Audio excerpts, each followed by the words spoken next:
मी सगळ्यांना या माध्यमातून आवाहन करतो की येणाऱ्या लोकसभेच्या निवडणुकीमध्ये आपण सर्वांनी मतदान करावं। आपण 5 वर्ष सरकारच्या नावानं बोटं मोडतो, सरकार ही सुविधा देत नाही, ती सुविधा देत नाही, असं करत नाही, तसं करत नाही, हे करत नाही, ते करत नाही, पण याला कारणीभूत आपणच आहोत। दरवर्षीचा जर आपण रेशो पाहिला तर मतदानाची टक्केवारी ही 50-55% असते, लोकसभेला ती फारच कमी असते, 40-45% जाते। तर मी एक बूथ लेवल ऑफिसर या नात्याने या ठिकाणी सर्वांना मी या ठिकाणी आग्रह करेल की येणाऱ्या या लोकशाहीच्या सर्वोच्च या समारंभामध्ये आपण सगळेजण सहभागी होऊया।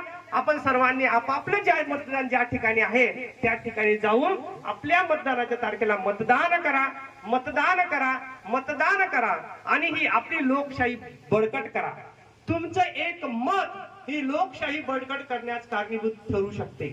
तुमचं एक मत काय करू शकत नाही, तुम्हाला हवे असलेले तुमचे प्रश्न संसदेमध्ये उपस्थित करू शकते, तुम्हाला न्याय मिळू शकतो। म्हणून आपण सर्व सुशिक्षित आहात, या वर्षी आपण सर्वजण ही मतदानाची टक्केवारी वाढण्यासाठी प्रयत्न करूया।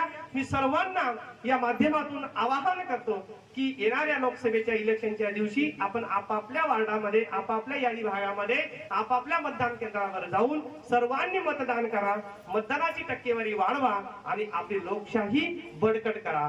धन्यवाद, धन्यवाद।